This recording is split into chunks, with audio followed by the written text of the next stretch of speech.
The yellow jersey dramatically crashes. At the same time, Demi Vollering not only losing the jersey, but losing a lot of time onto those other GC contenders.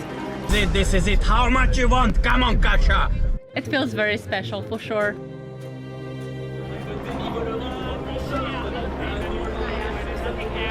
So yeah, we're definitely happy about it.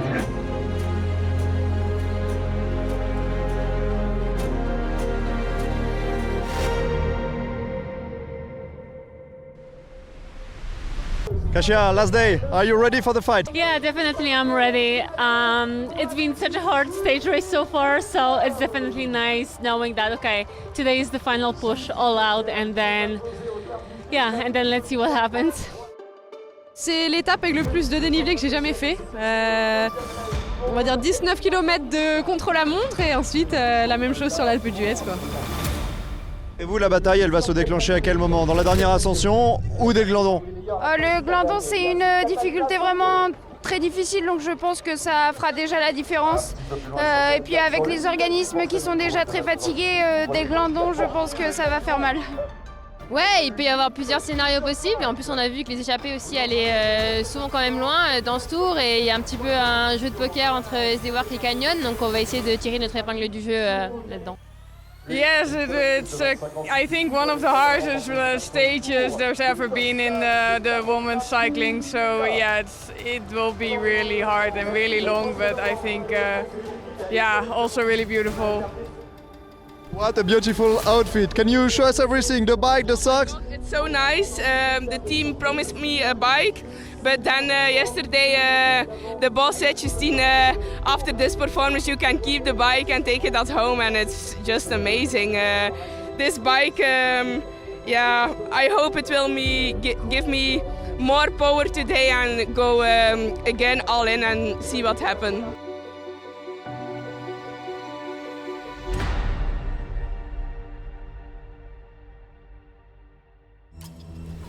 Dernière étape et 2 cols hors catégorie au programme avec une arrivée mythique au sommet de l'Alpe d'Huez.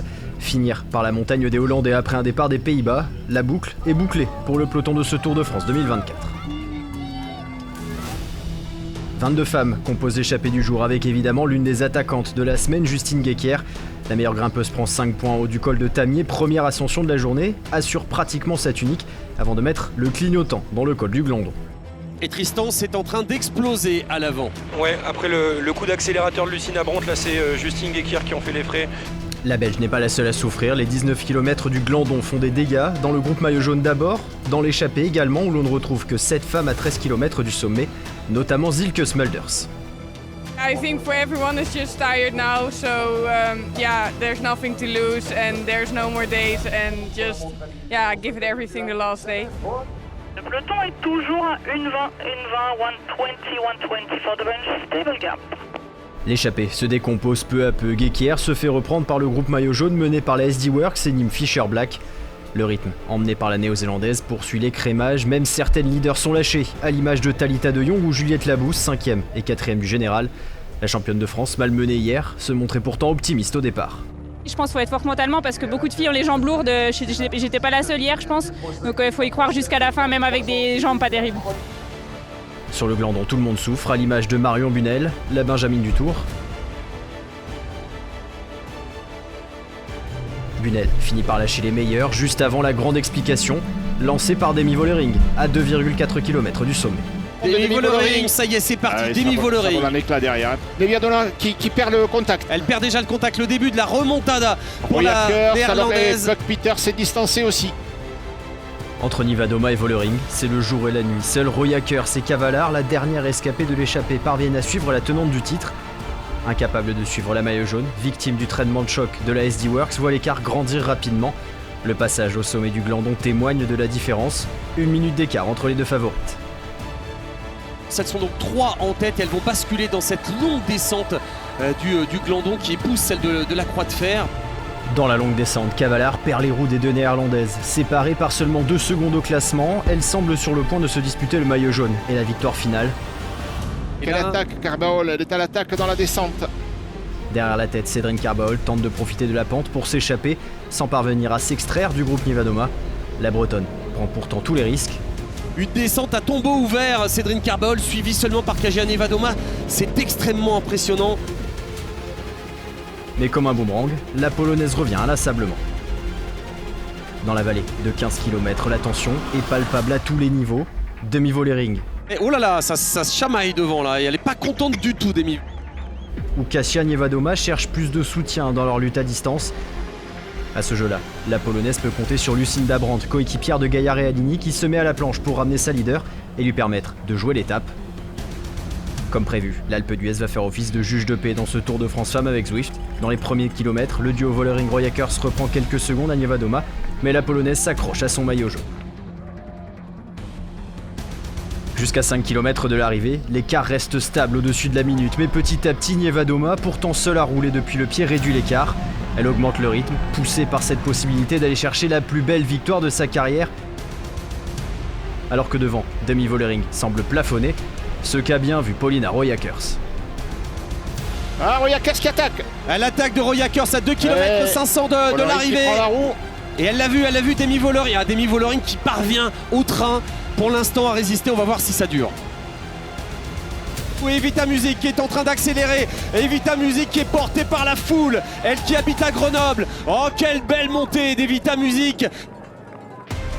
Vollering tient le choc et reprend les devants. Elle entame les derniers mètres en tête, avec toujours l'espoir de renverser la course. Décidément, elle aime les arrivées mythiques. L'an dernier, elle avait vaincu le Tourmalet. Aujourd'hui, elle va s'imposer à l'Alpe d'Huez. Est-ce que ça va suffire pour remporter le Tour de France? On va déclencher les chronos. En tout cas, Demi-Vollering qui s'impose ici comme un symbole au sommet de la montagne des Hollandais. Pour sauver son maillot jaune, Nevadoma, elle doit terminer à 1:15-7. Allez, faut pas se regarder là.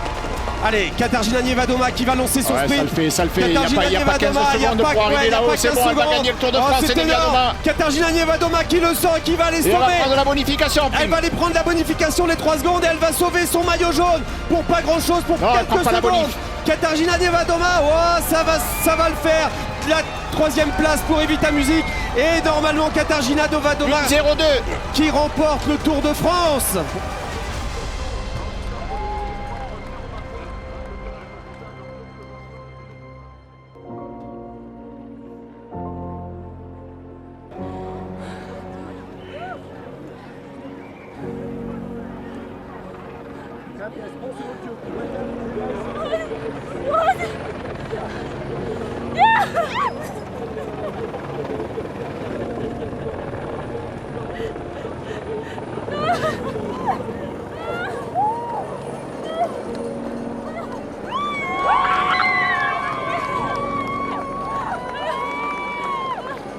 It's so crazy, to be honest, because the whole stage was such a crazy roller coaster. I had a really bad moment on Glandion, and to be honest, I've gone through such a terrible time on this climb. Like, I hated everything to then like arriving at the finish line and learning that I won Tour de France, which is insane. This victory goes to so many people that contributed to that victory.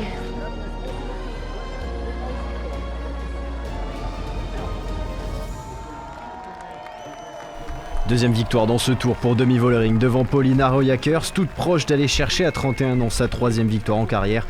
Belle performance d'Evita Music qui prend la 3e place au sprint devant Nevadoma. Si la Polonaise manque les bonifications, son énorme travail lui permet donc de conserver le maillot jaune et de remporter ce tour pour seulement 4 secondes par rapport à Demi-Vollering, écart infime. Royackers 3e n'est qu'à 10 secondes au final. Preuve que ce tour était serré, Cédrine Carbol 6e est à 2 minutes 51, alors que l'an dernier Vollering l'avait emporté avec plus de 3 minutes d'avance sur ses dauphines. Le maillot vert était sur les épaules de Marianne Vos depuis la veille et la néerlandaise n'avait qu'à terminer l'étape pour obtenir la tunique du classement par points. Objectif atteint pour Vos qui l'emporte pour la 2e fois dans ce classement. Son tempérament d'attaquante, y compris lors de cette dernière étape, permet à Justine Guéquière de remporter le maillot à poids. La Belge termine avec 12 points d'avance sur Vollering. C'est son 2e maillot de meilleure grimpeuse en 2024, après celui glané sur le Tour d'Italie. Le duel aura eu lieu jusqu'au bout et même si Marion Bunel en a terminé un peu avant, Puck Pieterse a fait l'essentiel de son travail en terminant devant Shirin Van den Rooij. Si elle manque le top 10 finalement, la néerlandaise est la meilleure jeune de ce Tour de France 2024. Première victoire non néerlandaise donc, au terme d'une semaine serrée et ouverte.